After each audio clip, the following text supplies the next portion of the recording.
بسم اللہ الرحمن الرحیم ایاک نعبد و ایاک نستعین رب اشرح لی صدری ویسر لی امری واحلل عقدۃ من لسانی یفقہوا قولی صدق اللہ العظیم۔ السلام علیکم۔ M T N T V کے ساتھ میں ہوں ایم ٹی این یعنی محمد مسلم۔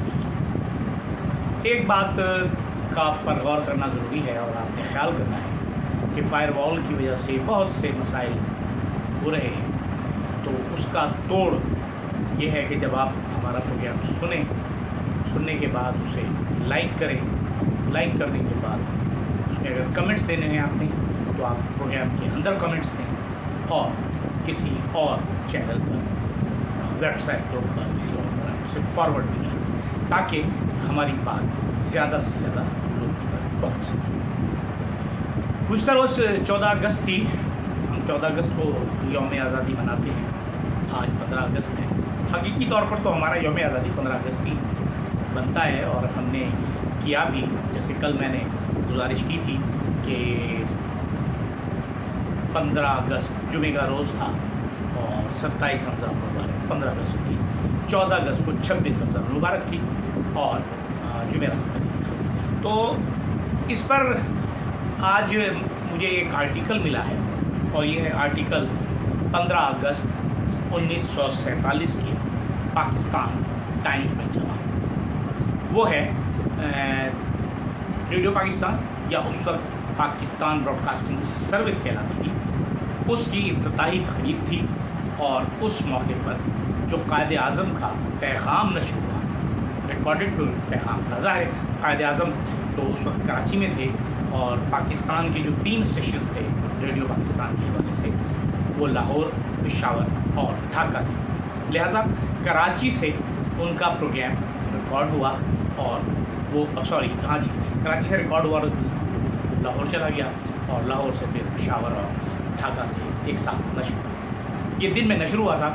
اب اس تقریر میں جو قائد اعظم کی وہ تقریر تھی، اس میں کیا ہے میں پڑھ کے آپ کو سنا دیتا ہوں، جو وہ پاکستان ٹائمز میں لکھا ہے۔ اور اس دن پاکستان ٹائمز میں، جو Pakistan Times founded by Quaid Azam Muhammad Ali Jinnah, 15 August 1947 Friday اور 27 رمضان مبارک۔ تو اس میں جو ہیڈنگ تھی، Pakistan broadcasting service to take over 3 stations. اس میں 3 radio stations in Pakistan, that is Lahore, Peshawar and Dhaka, will be taken over by Pakistan Broadcasting Service at midnight tonight. The Lahore station has arranged to broadcast a special program on the occasion to celebrate the birth of Pakistan. The program will be on the air from midnight 1 AM. یعنی رات کو جو 15 اگست کی رات تھی، اس وقت شروع ہوا رات کے 1 بجے، 14 اگست نہیں ہوا تھا، 14 اگست ختم ہو گیا تھا۔ At 8:30 the same morning, Friday, bracket میں لکھا ہوا ہے Friday, a recorded message from Quaid Azam Muhammad Ali Jinnah to the people of Pakistan will be broadcast. Dhaka and Peshawar will also broadcast this message. تو یہ پاکستان ٹائمز کی اسٹوری ہے۔ اچھا، اب ہمارے ہاں ایک کہانی چل رہی ہے کہ جی یہ 13 اور 14 کی درمیانی شخصیات ہیں۔ اس کے علاوہ بھی ایک اور آرٹیکل ہے جس میں قائد اعظم نے یہ کہا گیا، اس میں دا کلیکشن ٹائٹل، یہ قائد اعظم کی تقاریر ہیں، اس میں دا collection title Quaid Azam Muhammad Ali Jinnah speeches and statements as Governor General of Pakistan 1947-48, including a speech under the heading Peace Within the Peace Without, on page 55 and 56. Introduction and the first few lines are: the message to the nation on the occasion of the inauguration of the Pakistan Broadcasting Service, August 15, 1947. اس میں بھی لفظ جمعہ استعمال ہوا ہے کہ جی جمعے کے روز یہ سب کچھ تھا۔ تو یہ ایک تاریخی حقائق ہیں، یہ دستاویزات ہیں، ان میں یہ سب موجود ہے اور لوگ دیکھتے بھی ہیں، سنتے بھی ہیں اور لوگوں تک کی بات پہنچنی بھی چاہیے۔ اب اس کے بعد ہم بات کرتے ہیں،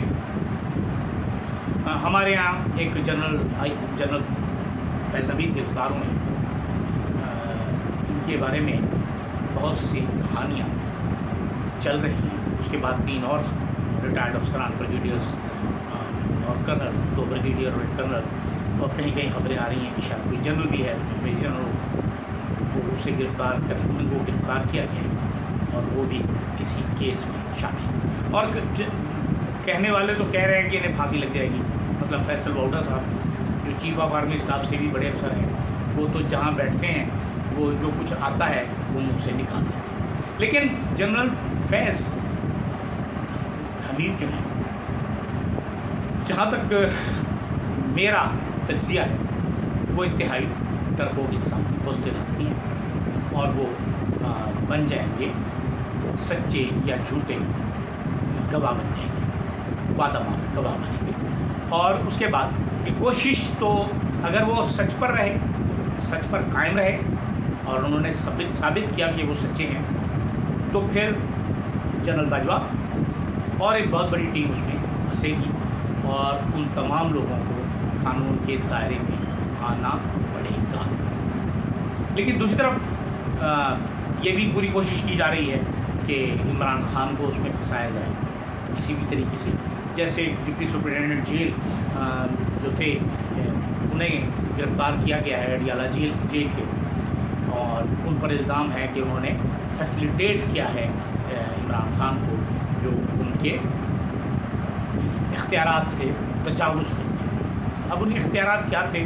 دین یہ ایک طرف کی اسٹوری آتی ہے، دوسری طرف سے تو کچھ نہیں پتہ چلتا کہ کیا اختیارات تھے، کیا انہوں نے غلط کام کیا، کیا انہوں نے زیادتی کی۔ حالانکہ جو خبریں آ رہی ہیں ان خبروں میں کہ وہ بنیادی طور پر عمران خان کے کھانے پینے کے انچارج ہیں، یعنی عمران خان کے لیے جو کھانا بنے گا اس کا سامان کہاں سے آئے گا، کتنا آئے گا، کہاں رکھا جائے گا، کس وقت پکے گا، کس کی موجودگی میں پکے گا اور کس طرح وہ سرو کیا جائے گا۔ تو یہ ایک ایسا اہم ترین کام ہے، ذمہ داری کا کام ہے کہ خدا نہ خواستہ اگر کچھ ہو گیا تو پھر کیا ہوگا۔ شاید واقفان حال جو ہیں اس بات کو سمجھ نہیں رہے کہ اگر عمران خان کو کچھ ہوا تو پھر کچھ بھی نہیں بچے گا، سب راکھ ہو جائے گا۔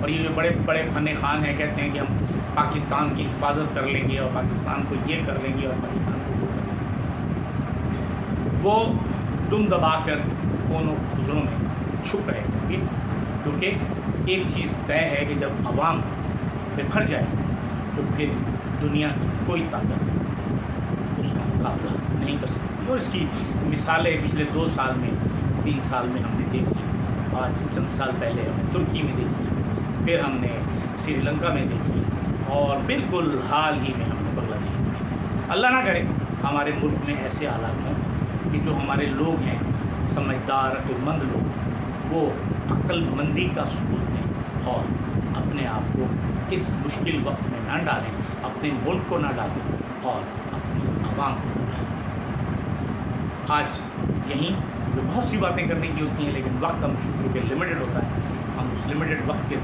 اندر رہنے کی کوشش کرتے ہیں۔ اجازت دیجیے، اللہ حافظ۔